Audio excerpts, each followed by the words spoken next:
Hehehe, ketemu lagi denganku di materi umum strategi khusus 7 part yang ketiga, cara menemukan produk laris untuk pebisnis baru.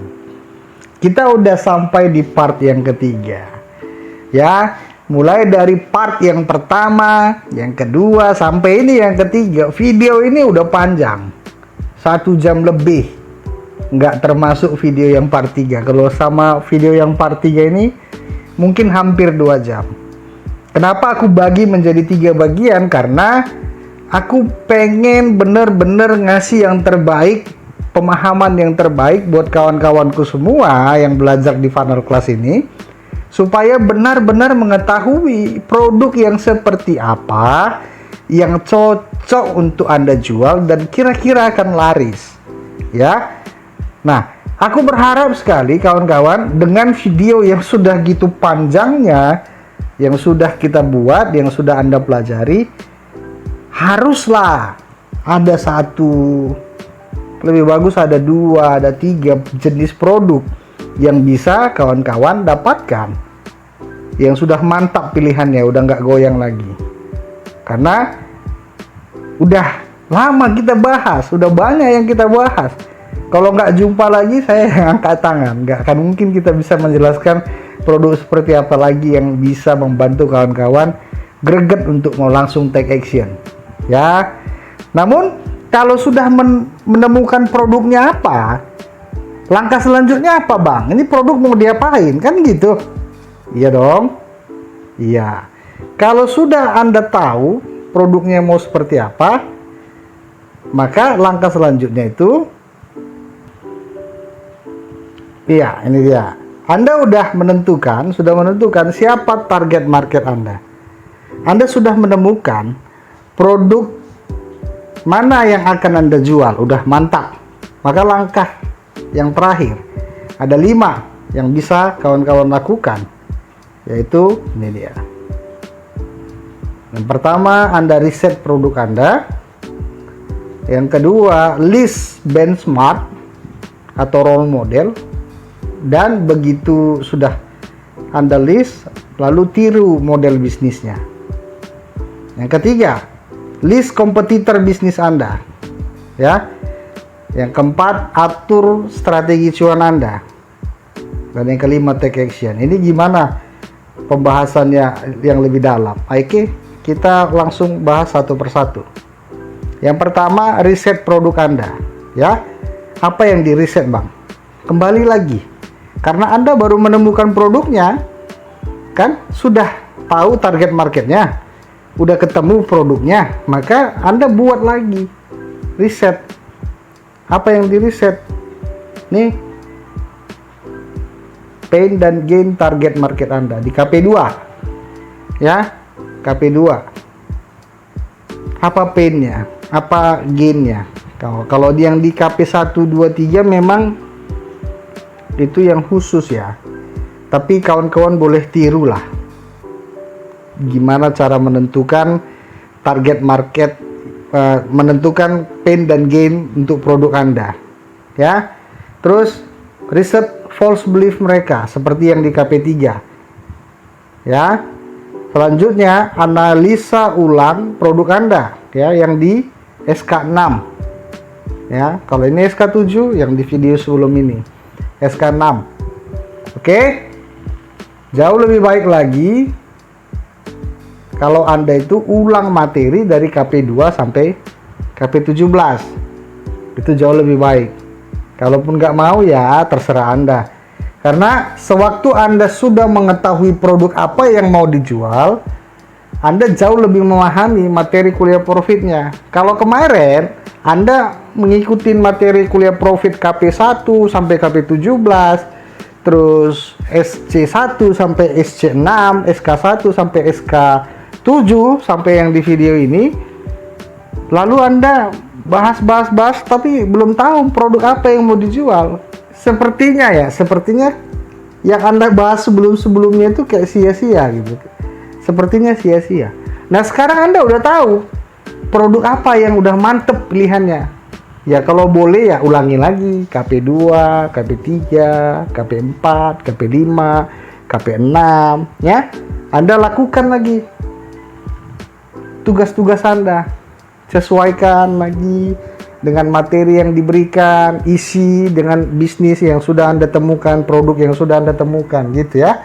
Sehingga saat Anda belajar ya, yang ini ya. Sehingga saat Anda belajar ulang materi KP2 sampai KP17, Anda bisa langsung menyesuaikan materi yang sudah Anda pelajari ke produk yang sudah Anda temukan. Dan semuanya tergantung seberapa niat Anda ingin berhasil. Kalau mau niat, ulangi lagi. Kalau nggak niat, ya udah nggak apa-apa. Kan cuma saran, ya kan? Iya. Terus, yang kedua, list benchmark dan tiru model bisnisnya. Benchmark itu apa?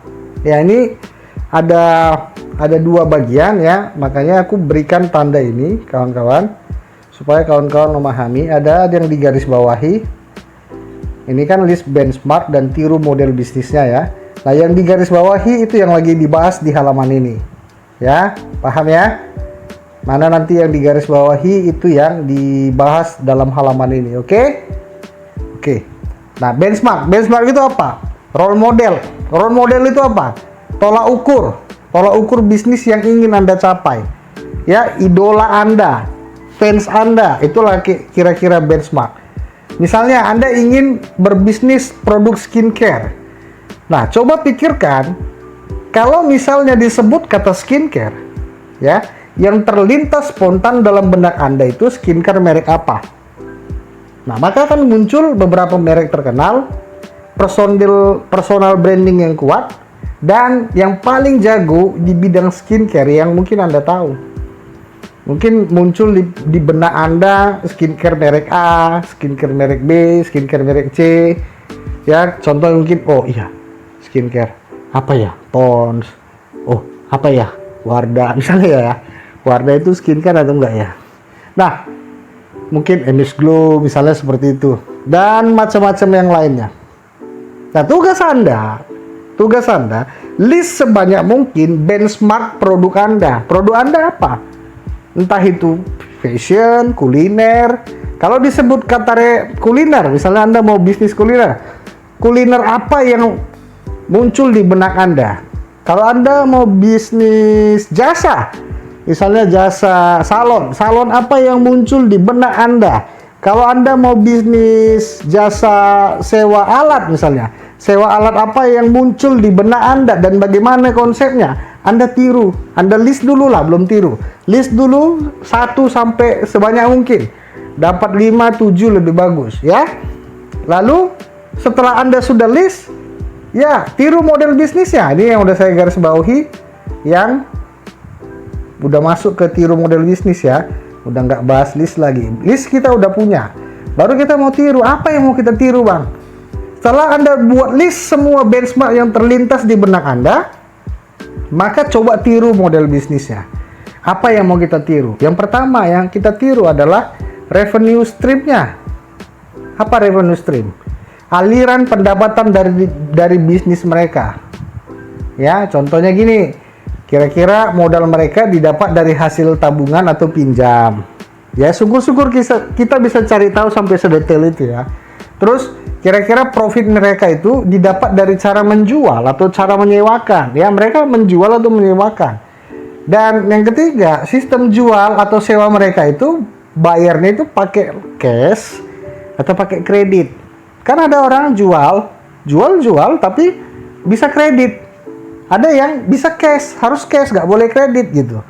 Nah, mereka yang melakukan itu, Anda coba tiru. Oh, yang merek A dia bisa jual tapi harus cash. Yang merek B boleh kredit. Kalaupun kredit minimal DP berapa? Apakah tanpa DP atau minimal DP berapa ribu misalnya? Ya itu Anda data dulu. Ya. Terus bagaimana cara mereka promosi dan jualan? Yang kedua, yang ini. Ya, lewat cara online kah atau cara offline kah? Ya, pakai digital marketing kah? Pakai Facebook kah? Atau mungkin sebar-sebar brosur di pinggir jalan kah? Ya, atau pakai baliho di tengah jalan kah? Nah, Anda coba cari tahu. Terus mereka itu pakai sistem jual ke end user kah? Ya, atau mungkin mereka pakai sistem jual distributor reseller, ya. End user kan beda. End user itu yang pakai terakhir. Misal mereka punya produk langsung ke end user, ke pemakai terakhir, atau mereka punya produk tapi mereka nggak ke end user, mereka lepas ke distributor dulu, distributor lepas ke reseller, baru dari reseller jualnya ke end user. Nah, apakah seperti itu? Nah, Anda cari tahu, ya. Yang ketiga, ini masih tiru model bisnis, ya. Product creation. Apa itu product creation? Cara mengkreasikan produk mereka, yaitu berhubungan dengan target market dan value of product mereka. Target market yang ini, ya. Siapa target market spesifik mereka? Misal mereka jual produk lipstick, ya. Mereka jual produk lipstick ke wanita karir kah? Ke ibu-ibu arisan kah? Ke wanita hijab kah? Sama-sama lipstick, tapi bisa beda loh target marketnya, ya. Sama-sama skincare, tapi bisa beda loh target marketnya. Nggak sama semua. Misalnya ya, seperti kayak produk kosmetik Wardah dia menyasar ke perempuan, tapi nggak perempuan secara keseluruhan. Dia menyasar kepada perempuan yang memakai hijab. Nah, itu lebih spesifik. Kalau misalnya dia muslim pun, kalau dia nggak pakai hijab, mungkin bukan itu target market mereka. Nah, di situ yang saya mau kawan-kawan bisa lebih detail membaca benchmark Anda itu, idola Anda itu, dia menyasar ke target market yang spesifik itu seperti apa, gitu, ya. Nah, macam jual lipstick ini barusan. Nah, lalu produk Anda, kira-kira kalau misalnya ditanya target marketnya siapa, jangan bilang sama ke semua orang. Semua orang bisa beli, ibu-ibu bisa beli, ya, bapak-bapak juga bisa beli untuk istrinya, ya. Tapi bukan yang begitu. Kalau memang Anda menyasar ke luas, nggak spesifik, susah Anda jualnya. Susah membuat kalimat pain dan gain-nya. Makanya itu setelah ketemu target market, lalu list yang seperti aku bilang, pain dan gain, false belief, lalu ya ini, list benchmarknya, tiru model bisnisnya gitu. Paham ya kawan-kawanku ya? Terus yang ke selanjutnya, yang ini, value of product. Apa unsur fungsi dan emosi dari produk mereka? Ya, kita udah bahas di SK6 bagaimana cara menentukan unsur fungsi dan unsur emosi di dalamnya. Hemat waktu kah, tambah cantik kah, tambah duit kah, ya, banyak macam.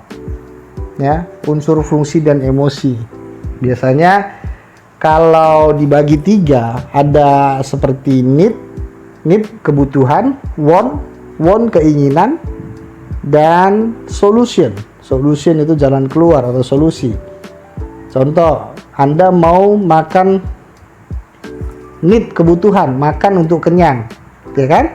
Kebutuhannya makan tapi untuk kenyang, itu butuh. Want, makan kenyang enak, ya kan? Udah makan dapat kenyangnya, dapat enaknya, itu want, keinginan. Lalu solusi ini berbicara setelah adanya problem itu masalah. Kalau ada problem baru ada solusi. Nggak akan mungkin ada solusi tanpa problem, nggak mungkin. Nah, solusinya apa? Makan enak, makan kenyang, enak tapi murah. Nah, berarti dia nggak punya duit. Karena dia nggak punya duit, harus ada solusi. Solusi dari makan kenyang bisa enak, bisa murah, gitu. Nah, itu apakah mereka punya unsur fungsi emosi apa di situ? Ya, di SK6 lebih detail, boleh dibaca lagi atau dipelajari lagi. Yang selanjutnya, apa unsur pain dan gain yang mereka tonjolkan di iklan mereka? Kalau Anda lihat iklannya, coba lihat apa unsur pain dan gain-nya. Oke. Nah, tugas Anda, tirulah model bisnis yang paling mungkin untuk Anda tiru. Kalau Anda punya 7 list benchmarknya, Jangan semuanya Anda tiru. Kalau tujuh-tujuhnya itu berbeda, bertolak belakang semuanya, yang mana yang paling mungkin Anda tiru, itulah tiru. Kalau yang lain punya kekuatan modal yang cukup besar sehingga dia bisa buat misalnya sistemnya kredit, ya it's okay. Anda modalnya terbatas, gak bisa kasih kredit, ya jangan tiru. Yang paling mungkin lah yang Anda tiru. Jadi supaya Anda punya standar tolak ukur gimana bisnis ini bisa Anda mau jalankan. Oke ya kawan-kawan ya, udah paham ya. Udah terlalu lama kita di list benchmark dan tiru model bisnisnya ini. Selanjutnya yang nomor 3. Nah, setelah Anda tahu list benchmark idola Anda, ya yang ketiga ini list kompetitor bisnis Anda. List siapa saja kompetitor yang mungkin bisa mengganggu profit bisnis Anda. Ya. Ada pertanyaan, apa bedanya benchmark dengan kompetitor? Kalau benchmark itu bisa dari luar negeri, bisa dari luar kota, ya, jual produk yang sama, tapi customer Anda nggak mungkin beli produk itu ke sana, nggak mungkin. Misalnya Anda punya idola di Amerika Serikat, atau di Ukraina misalnya, atau di Rusia misalnya, nggak mungkin Anda bisa beli calon customer Anda beli produk di sana, ongkosnya lagi udah berapa. Tapi itu bisa jadikan gambaran untuk Anda bisa tiru model bisnisnya. Nah, di sini bedanya benchmark dengan kompetitor. Kompetitor yang bisa mengganggu profit bisnis Anda. Ya. Kalau kompetitor ini customer Anda bisa beli produk yang sama di tempat mereka, ini ya. Sehingga bisa menimbulkan persaingan bisnis. Kalau Anda nggak melakukan pelayanan yang terbaik, dia bisa pindah ke sebelah. Nah, itu dia. Itu namanya kompetitor. Coba list sebanyak mungkin di samping kiri kanan kah, yang antar kecamatan kah, atau yang mungkin di kota, sekota Anda, siapa aja yang menjual produk yang sama dengan Anda. Nggak harus mereknya sama. Siapa tahu bisa punya merek yang berbeda, tapi fungsinya sama, emosinya sama. Itu bisa Anda tetapkan sebagai kompetitor. Anda bisa membaca gerak-gerik mereka, ya, apa yang mereka lakukan, apa yang mereka buat. Tujuannya satu, supaya Anda bisa punya gambaran, oh ternyata dengan begitu, dengan model yang begitu nggak berhasil, ya udah nggak usah diikutin gitu ya. Kalau ada yang berhasil, coba Anda buat yang lebih wahnya lagi, tiru lagi. Selain dari yang tiru model bisnis yang jadi idola Anda lah gitu. Oke. Selanjutnya, atur strategi cuan Anda. Anda udah tahu produknya, Anda udah buat, udah pelajari lagi KP2 sampai KP17. Nah, ini pelajari ulang materi SC1 sampai SC6. Strategi cuan 1 sampai strategi cuan 6. Lalu isi tugas profit Anda. Ini penting kawan-kawanku. Ya, ini penting. Anda udah punya produk, nggak mengerjakan ini, nggak buat ini, ya Anda nggak akan ngerti. Anda udah list benchmarknya, Anda udah tiru model bisnisnya, tapi nggak buat yang kayak gini, Anda nanti kelabakan lagi di tengah jalan. Ini penting. Isi tugas profit Anda penting. Dari mana Anda bisa isi tugas profit Anda kalau Anda nggak pelajari ulang SC1 sampai SC6? Itu mustahil. Makanya Anda pelajari ulang. Dari mana Anda bisa isi SC1 sampai SC6 kalau Anda nggak belajar KP2 sampai KP17? Pelajari ulang. Kalau Anda mau berhasil. Oke? Nah, jika Anda mau atur strategi bangun tim distributor dan reseller, ya Anda pelajari ulang materi SK1. Jika Anda mau atur strategi dapatkan banyak calon customer, ya Anda pelajari ulang materi SK2, SK3, SK4. Udah kita kasih kitab-kitabnya semua, ya. Jika Anda mau atur strategi bangun personal branding, pelajari ulang SK5. Udahlah, udah banyak yang kita kasih. Tinggal Anda mau belajar atau enggak. Bang, udah ku tonton semua, Bang. Aku 1 hari nonton 5 video. Wih, mantap. Tapi ngerti nggak? Saya juga nggak saranin gitu banyaknya video Anda lumat habis dalam 1 hari. 1 hari 1 video aja, yang penting Anda mantep. 1 hari 1 video. Kalau maksimalnya 3. Gitu pun aku berharap kawan-kawan yang nonton videonya itu nggak sambil-sambilan ya. Ada waktu khusus. Kalau bisa keluarga jangan ganggu dulu 1 jam, 2 jam ke depan. Itu waktu Anda belajar.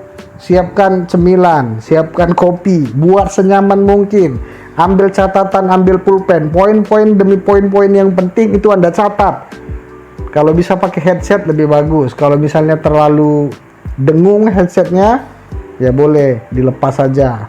Tapi gitu pun tetap harus fokus. Jangan sambil nonton, jangan sambil nyuapin anak, jangan sambil mandiin anak. Aduh, gimana mau ngerti ya? 1 hari 1 video pun it's okay. Tapi fokus dengan waktunya. Belajar dengan waktunya. 1 bulan lebih kelar videonya, Anda bisa langsung terbang. Kalau mau langsung cepat, lebih bagus. Ya, aku mau kawan-kawanku semua yang nonton video ini, yang belajar di kelas online di Funnel Class ini harus berhasil. Mantap, mantap. Dan yang kelima, terakhir apa Bang? Langsung take action. Udah ngerjakan kan? Strategi cuan 1 sampai 6, udah ngerjakan tugas profitnya, langsung take action. Ya, tentukan supplier mana yang akan Anda pilih. Jangan kebanyakan nawar. Aduh, kemahalan, nggak jadi beli.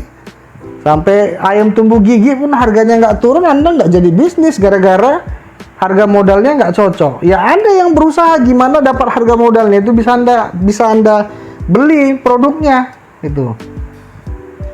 Kalau dapat yang lebih murah lebih bagus, tapi kalau memang semua sama harga modalnya, berarti memang segitu harganya, nggak usah keliling lagi, keles, capek Anda cari yang murah. Kalau Anda mau cari yang murah, lalu Anda mau jual yang mahal, kena karma Anda. Gimana Anda perasaannya kalau misalnya Anda udah mau coba kasih harga yang lumayan tinggi, lalu customer Anda mau tunggu dulu, keliling sekotanya dulu, cari, ujung-ujungnya nggak beli sama Anda, ya gitu juga nanti karmanya ke Anda. Ya, bukan harga modal yang bagus, yang paling murah, yang terbaik. Tapi yang bisa langsung take action itu yang terbaik. Kalau dapat yang murah itu bonus, kawan-kawan. Ya, tapi biasanya harga yang murah sejalan dengan kualitasnya.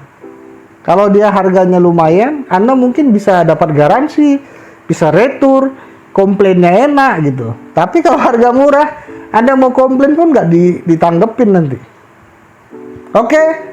Setelah Anda tentukan suppliernya, langsung order.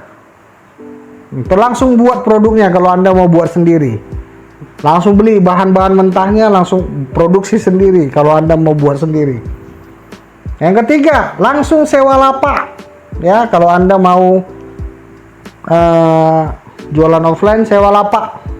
Kalau mau jualan online, langsung buat landing page-nya. Nggak bisa nggak Bang pakai landing page? Iyalah. Kalau mau jualan online harus buat landing page, nggak bisa nggak, harus buat. Gimana caranya Bang? Di sini kita nggak ajarin. Ya mungkin Anda perlu orang lagi atau nonton di YouTube, karena saya nggak terlalu paham di bidang online yang landing page-an itu ya, atau website. Anda perlu tim baru untuk mengerjakan itu. Dan atur keperluan toko Anda. Apa aja yang Anda perlukan? Styling kah? Kalau online landing page kah? Terus copywriting kah? Atau kalau misalnya di offline spanduk kah? Banner kah? Apalagi lampu kah? Apalagi atur segala macamnya dan segera dikerjakan. Dan yang keempat, langsung jualan dan terapkan semua materi di Funnel Class.